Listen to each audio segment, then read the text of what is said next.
વિદ્યાર્થી મિત્રો, આજે આ વિડીયોમાં આપણે સ્ટાન્ડર્ડ 9ના ઇંગ્લિશ સબ્જેક્ટમાં યુનિટ 5 રાણી કી વાવનું જે રીડ પોર્શન છે તેના વિશે જોવાના છીએ. Rani ki Vav, the stepwell, is an approved site on the World Heritage. It was declared by the World Heritage Committee UNESCO. UNESCO has recognized this masterpiece as an exceptional example of water management system. It is a wonderful sample of technological development for utilizing groundwater resources in a single structure. It is also a unique illustration of breaking large spaces into smaller volumes with artistic presentation. Rani Ki Vav has great appeal to every observer. કે રાણકી વાવ જે વૈશ્વિક સાંસ્કૃતિક વિરાસત તરીકે મંજૂર કરેલું એક સ્થાન છે. યુનેસ્કોની વૈશ્વિક સંસ્કૃતિ સમિતિ દ્વારા તે જાહેર કરવામાં આવ્યું હતું. યુનેસ્કો દ્વારા આ કલા કારીગરીના ઉત્કૃષ્ટ સ્થાપત્યને જનસંચાલન પદ્ધતિના એક અસાધારણ નમૂના તરીકે માન્યતા આપવામાં આવી છે. એક જ સ્થાપત્યમાં સંગ્રહ કરેલા પાણીના ઉપયોગ માટે તંત્રજ્ઞાનના વિકાસનો અદ્ભુત નમૂનો છે. એક વિશાળ વિસ્તારનું નાના નાના ભાગોમાં વિભાજન કરીને કલાત્મક રીતે રજૂ કરવાનું પણ આ એક અનન્ય ઉદાહરણ છે. દરેક જોનાર માટે રાણકી વાવ ખૂબ જ આકર્ષક છે.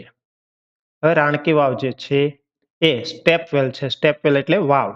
તો અહીંયા તમે જોઈ શકો છો નીચે ઉપર જવા માટે પગથિયા છે અને અહીંયા કૂવો છે. આ જે રાણકી વાવ છે તેને સાંસ્કૃતિક વિરાસત તરીકેની મંજૂરી યુનેસ્કોની જે વૈશ્વિક સંસ્કૃતિ સમિતિ છે તેના દ્વારા આપવામાં આવેલી છે. Queen Udayamati, the widow of King Bhimdev I, constructed this vow between 1022 and 1063 AD. Rani Ki Vav has become one of the most popular places to visit in Gujarat. King Bhimdev I belonged to the Solanki dynasty of Anhilwad. After his death, Udaymati took up the project for solving the problem of water scarcity faced by the people of Patan. Unfortunately, the queen also died before the completion of this structure. In the world of architecture, her beautiful idea has received immense appreciation. આજે રાણકી વાવ છે એ રાજા ભીમદેવ પહેલાના પત્ની રાણી ઉદયમતીએ ઈસવીસન પૂર્વે 1022 અને 1063 દરમિયાન બંધાવી હતી. રાણકી વાવ ગુજરાતમાં જોવાલાયક સ્થળોમાં સૌથી લોકપ્રિય સ્થળ છે. રાજા ભીમદેવ પહેલો અણહિલવાડ પાટણ એટલે કે પાટણ સોલંકી રાજવંશના હતા. તેમના મૃત્યુ બાદ પાટણની પ્રજા માટે પાણીની અછતની સમસ્યાનો ઉકેલ લાવવા રાણી ઉદયમતીએ આ વાવ બનાવવાની યોજના હાથ ધરી હતી. પણ કમનસીબે આ સ્થાપત્યની સમાપ્તિ પહેલા જ રાણીનું પણ અવસાન થયું. સ્થાપત્યની દુનિયામાં તેમની કલ્પનાની ખૂબ જ પ્રશંસા થઈ છે. Queen's stepwell or Rani ki Vav is a 7-storied structure. This east-facing stepwell is 64 meters long, 20 meters wide and 27 meters deep. Each sculpture, passage, pillar and pavilion in this magnificent structure has enchanting carvings. On its side walls, there are around 800 sculptures. રાણકી વાવ જે છે એ 7 માળનું સ્થાપત્ય છે અને પૂર્વાભિમુખ વાવ છે. આ વાવ જે છે એ 64 મીટર લાંબી છે, 20 મીટર પહોળી છે અને 27 મીટર ઊંડી છે. આ ભવ્ય સ્થાપત્યમાં દરેક શિલ્પસ્કૃતિ, માર્ગ, સ્તંભ અને મંડપ મંત્રમુગ્ધ કરી દે તેવી કોતરણી છે. અહીંયા ત્રીજા પિક્ચરમાં તમે જોઈ શકો છો તો આવી કોતરણી આખા વાવની દિવાલ પર છે અને 800 જેવી આવી શિલ્પકૃતિઓ છે.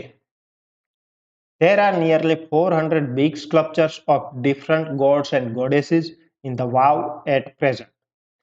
This number would have been many more in the past in its original structure.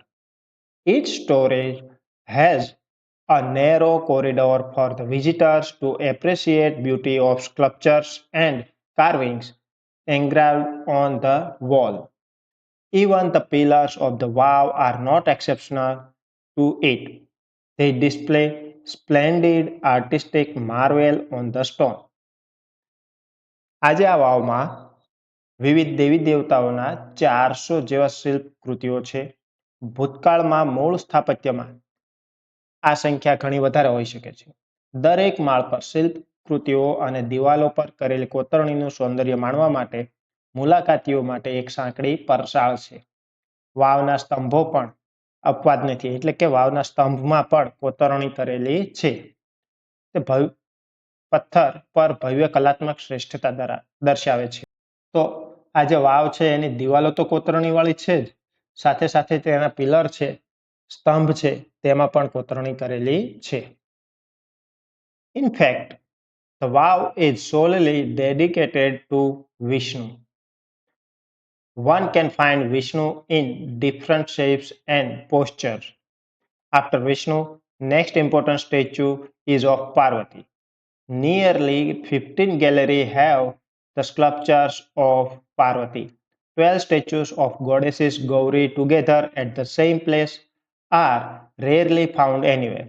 The Sun Temple of Modhera has it. This vow also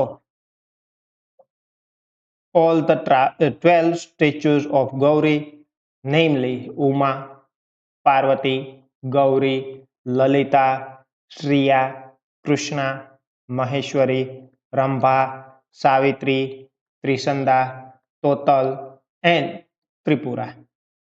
Besides, there are many statues of gods and goddesses such as Ganesha, Agni, Vayu, Surya, Bhairav, Chamunda, Brahma, Indra, Indrani, Vaishnavi, Varahi, Mahalakshmi, Kuber, et cetera. ખરેખર તો આ વાવ ખાસ ભગવાન વિષ્ણુને અર્પણ કરવામાં આવી છે. તેમાં વિષ્ણુના વિવિધ રૂપ અને મુદ્રાઓ જોઈ શકો છો. મોટા ભાગની શિલ્પકૃતિઓ વિષ્ણુને તેમના 10 અવતારમાં દર્શાવે છે. વિષ્ણુ બાદ તેમની બીજી મહત્વની મૂર્તિ છે પાર્વતીની. 15 ગેલેરીમાં પાર્વતીની શિલ્પકૃતિ છે. ગૌરી માતાના 12 મૂર્તિઓ એક સાથે હોય તેવું ભાગ્યે જ જોવા મળે છે. આવી જ 12 મૂર્તિઓ મોઢેરાના સૂર્ય મંદિરમાં પણ છે. આ જે 12 મૂર્તિઓ છે તો તેમાં ઉમા, પાર્વતી, લલિતા, શ્રેયા, કૃષ્ણા, મહેશ્વરી, રંભા, સાવિત્રી, ત્રિસંદા, તોતલ અને ત્રિપુરા છે. આ ઉપરાંત પાર્વતીની મૂર્તિ ઉપરાંત ગણેશ, અગ્નિ, વાયુ, સૂર્ય, ભૈરવ, ચામુંડા, બ્રહ્મા, ઇન્દ્ર, ઇન્દ્રાણી, વૈષ્ણવી, વારાહી, મહાલક્ષ્મી, કુબેર વગેરે દેવદેવીઓની અનેક મૂર્તિઓ છે. There are also some of the rare sculptures of gods.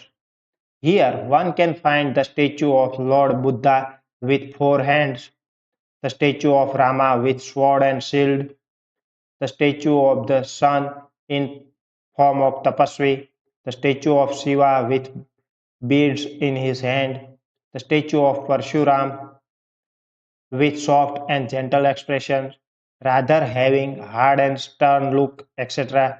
Some of the sculptures display contemporary lifestyle, folk tales, animal, and human instinct, etc. They reveal artistic vision and unique imagination of the sculpture. There are nearly 300 statues of Apsara. Sculptors presented a vast range of emotions and feelings on the faces of Apsara. They displayed variety of different moods and situations.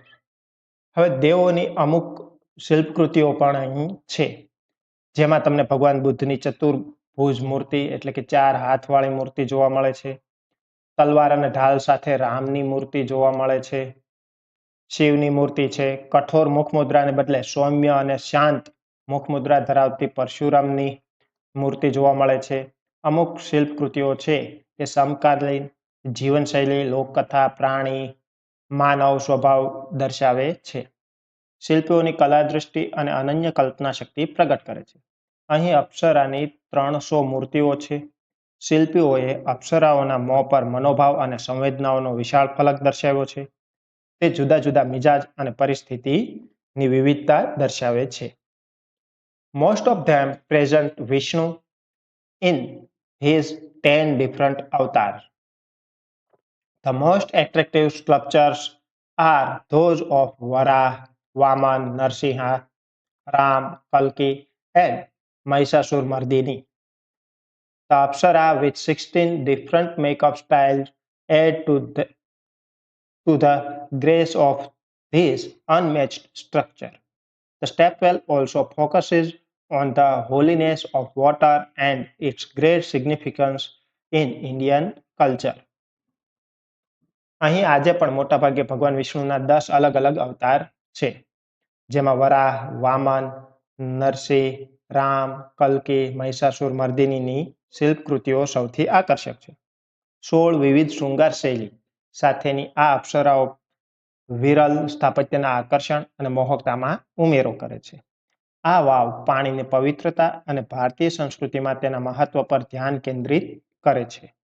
The wow is the most developed, elaborated, and ornamented example of submerged architecture. It shines the glory of development of stepwell in India. This wow is a large and complex type of stepwell. It has ornamented panels of sculptures. It lay buried under the mud due to floods first and then vanishing of the river Saraswati. It was hidden under the layers of silt for almost 7 centuries. The Archaeological Survey of India, જેને ટૂંકમાં ASI કહેવાય, took a great care to preserve this structure. In February 2013, ASI nominated this wow for the World Heritage Site. With the excellent teamwork by the ASI and state government of Gujarat, it got recognition by the UNESCO. આ વાવ પાણીની સપાટી નીચે ખૂબ જ વિકસિત, ઝીણવટપૂર્વક રચેલા અને અલંકૃત સ્થાપત્યનું ઉદાહરણ છે. તે ભારતમાં વાવના વિકાસની ગૌરવગાથા છે. આ વિશાળ વાવની રચના અટપટી છે. તેમાં શિલ્પકૃતિઓનું અલંકૃત તકતીઓ છે. પહેલા પૂરને કારણે અને ત્યારબાદ સરસ્વતી નદીના સુકાઈ જવાથી આ વાવ કાદવ નીચે દટાયેલી રહી હતી. લગભગ 700 વર્ષ સુધી તે કાદવ નીચે દટાયેલી રહી. ભારતના પુરાતત્વ વિભાગે આ સ્થાપત્યને સુરક્ષિત કરવા માટે ખૂબ કાળજી લીધી. ફેબ્રુઆરી 2013માં પુરાતત્વ વિભાગે આ વાવને વૈશ્વિક સાંસ્કૃતિક વિરાસત માટે નિમી. પુરાતત્વ વિભાગ અને ગુજરાત સરકાર વચ્ચેના ઉત્તમ સહયોગના પરિણામે યુનેસ્કો દ્વારા તેને માન્યતા આપવામાં આવી. અન્ય વિડીયોની અપડેટ મળતી રહે એટલા માટે ચેનલને સબસ્ક્રાઇબ કરશો તેમજ નોટિફિકેશન ઓન રાખજો જેથી નવા વિડીયોની અપડેટ સરળતાથી મળતી રહે. Thank you.